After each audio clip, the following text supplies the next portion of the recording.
Middle ഈസ്റ്റിൽ അമേരിക്കയും ഇറാനും തമ്മിൽ നിലനിന്നിരുന്ന താൽക്കാലിക വെടിനിർത്തൽ കരാർ വെറും ഒരു പ്രഹസനം മാത്രമായിരുന്നു എന്ന് തെളിയിക്കുന്ന അതീവ ഗുരുതരമായ സംഭവ വികാസങ്ങളാണ് ഇപ്പോൾ പുറത്തുവരുന്നത്.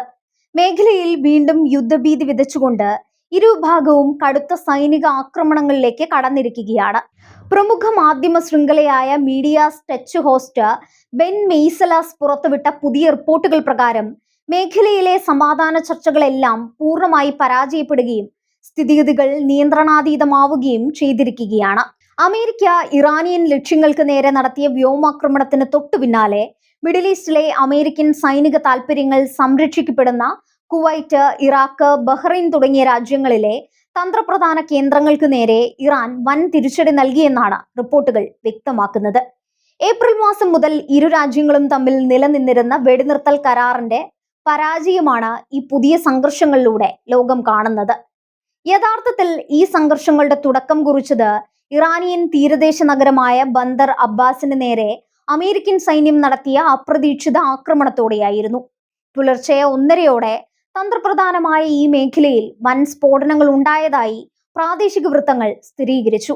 വിദേശ മാധ്യമങ്ങളുടെ റിപ്പോർട്ടുകൾ പ്രകാരം സ്ട്രെയ്റ്റ് ഓഫ് ഹോർമോസിന് സമീപമുള്ള ഇറാനിയൻ മണ്ണിലേക്ക് അമേരിക്കൻ പ്രൊജക്ടൈലുകൾ പതിച്ചതോടെയാണ് വെടിനിർത്തൽ കരാറിന്റെ ആയുസ് അവസാനിച്ചത്.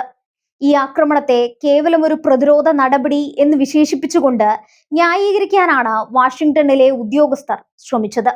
മേഖലയിലെ തങ്ങളുടെ താൽപര്യങ്ങൾ സംരക്ഷിക്കാനാണ് ഈ നീക്കമെന്നും ഇത് നിലവിലുള്ള വെടിനിർത്തൽ കരാറിനെ ബാധിക്കില്ലെന്നുമായിരുന്നു അമേരിക്കയുടെ വാദം.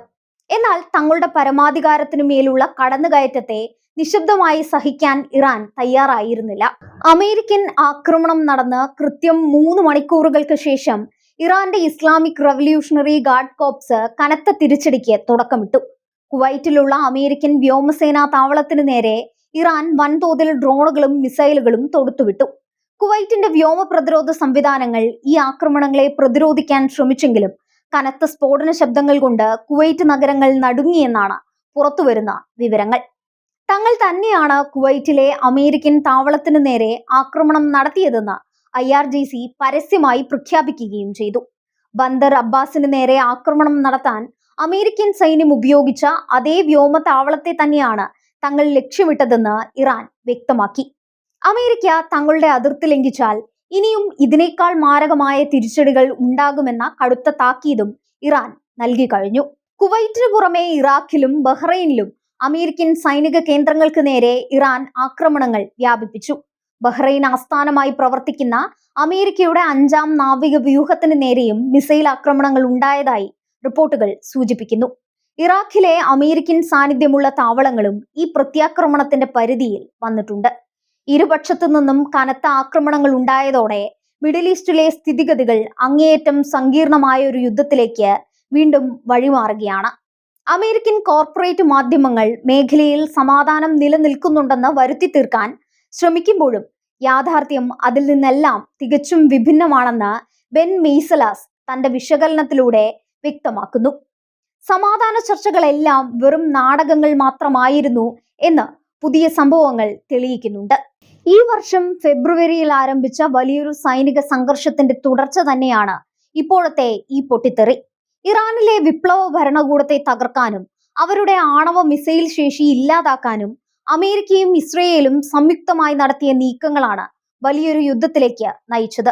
തുടർന്നുണ്ടായ താൽക്കാലിക വെടിനിർത്തലുകൾക്കൊന്നും ഇരു രാജ്യങ്ങളും തമ്മിലുള്ള കടുത്ത അവിശ്വാസത്തെ ഇല്ലാതാക്കാൻ കഴിഞ്ഞിരുന്നില്ല.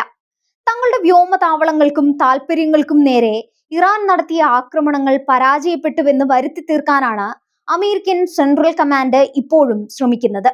ഇറാന്റെ മിസൈലുകളെല്ലാം പ്രതിരോധ സംവിധാനങ്ങൾ ഉപയോഗിച്ച് തകർത്തുവെന്നും തങ്ങളുടെ സൈന്യത്തിന് പരിക്കേറ്റിട്ടില്ലെന്നും അവർ അവകാശപ്പെടുന്നു.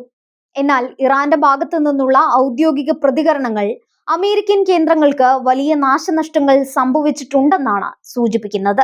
ഈ സൈനിക ഏറ്റുമുട്ടൽ ആഗോള സാമ്പത്തിക രംഗത്തും വലിയ ചലനങ്ങൾ ഉണ്ടാക്കാൻ തുടങ്ങിയിട്ടുണ്ട്. കപ്പൽ ഗതാഗതത്തിന് ഭീഷണിയായ രീതിയിൽ മിസൈൽ യുദ്ധം മുറുകിയതോടെ രാജ്യാന്തര വിപണിയിൽ അസംസ്കൃത എണ്ണവില ഒറ്റയടിക്ക് ഉയരുന്ന കാഴ്ചയാണ് കാണുന്നത്. സ്ട്രെയ്റ്റ് ഓഫ് ഹോർമൂസ് വഴിയുള്ള ഇന്ധന നീക്കം തടസ്സപ്പെടുമെന്ന ഭീതി വീണ്ടും ശക്തമായിരിക്കുകയാണ്.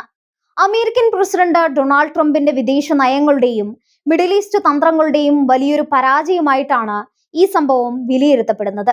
ഇറാനെ പൂർണ്ണമായി മുട്ടുകുത്തിക്കുമെന്ന ട്രംപിന്റെ പരസ്യമായ പ്രഖ്യാപനങ്ങൾക്ക് വിരുദ്ധമായി അമേരിക്കൻ സൈനിക താവളങ്ങൾക്ക് നേരെ നേരിട്ട് മിസൈലുകൾ തൊടുത്തുവിടാൻ ഇറാൻ മടിക്കുന്നില്ല എന്നത് വാഷിംഗ്ടണിന്റെ രാഷ്ട്രീയ പ്രതിച്ഛായയ്ക്ക് വലിയ മങ്ങലേൽപ്പിച്ചിരുന്നു.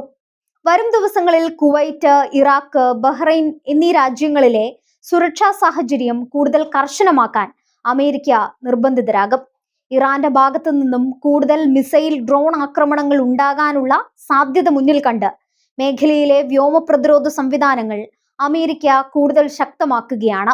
മിഡിൽ ഈസ്റ്റിൽ ഇപ്പോൾ നിലനിൽക്കുന്ന സാഹചര്യം ഒരു പൂർണ്ണ തോതിലുള്ള യുദ്ധത്തിന്റെ വക്കിലാണ് എത്തി നിൽക്കുന്നത്. വെടിനിർത്തൽ പ്രഖ്യാപനങ്ങളെല്ലാം വെറും കടലാസ് രേഖകൾ മാത്രമാണെന്നും ഇരു രാജ്യങ്ങളും തമ്മിലുള്ള സൈനിക ബലപരീക്ഷണം വരും ദിവസങ്ങളിൽ കൂടുതൽ രൂക്ഷമാകുമെന്നുമാണ് പുതിയ സംഭവവികാസങ്ങൾ നൽകുന്ന വ്യക്തമായ സൂചന.